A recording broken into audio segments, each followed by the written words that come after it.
જય શ્રી કૃષ્ણ મિત્રો, હું છું અસ્મિતાબેન મુગલપરા. મારા રસોડામાં તમારું સ્વાગત કરું છું. આજે આપણે બનાવશું કેરીનો રસ. તો ચાલો બનાવીએ. કેરીનો રસ બનાવવા માટે મેં 2 કેરી લીધી છે, 2 ચમચી ખાંડ અને 1 ગ્લાસ આપણે દૂધ લીધું છે ઠંડુ. હવે આપણે કેરીની છાલ ઉખેડી લેશું આવી રીતે.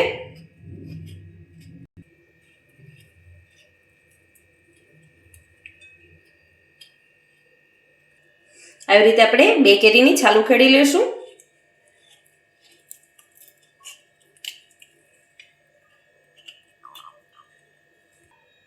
કેરીની સીઝન આવે, નાના કે મોટા ગમે તે પણ હોય, કેરી ખાવાની ખૂબ જ મજા પડી જાય. આપણે કેરીની છાલ ઉખેડી લીધી છે. હવે નાના નાના પીસ કરી લેશું. પહેલા આવી રીતે આપણે ચીરું કરી લેશું કેરીની.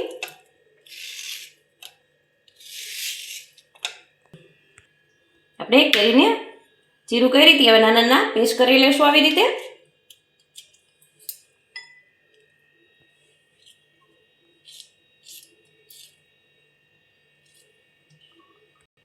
આપણે કેરીના પીસ કરી લીધા છે. આપણે 2 ચમચી ખાંડ લીધી હતી, એ એડ કરશું. આપણે વધારે પડતી નહીં નાખી, કેમ કે કેરી એકદમ મીઠી છે. અને આપણે અડધો ગ્લાસ દૂધ એડ કરશું.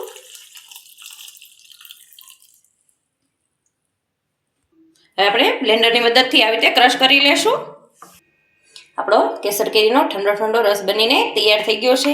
જો મારો વિડીયો તમને ગમ્યો હોય તો વિડીયોને લાઇક, શેર અને સબસ્ક્રાઈબ જરૂરથી કરી દેજો.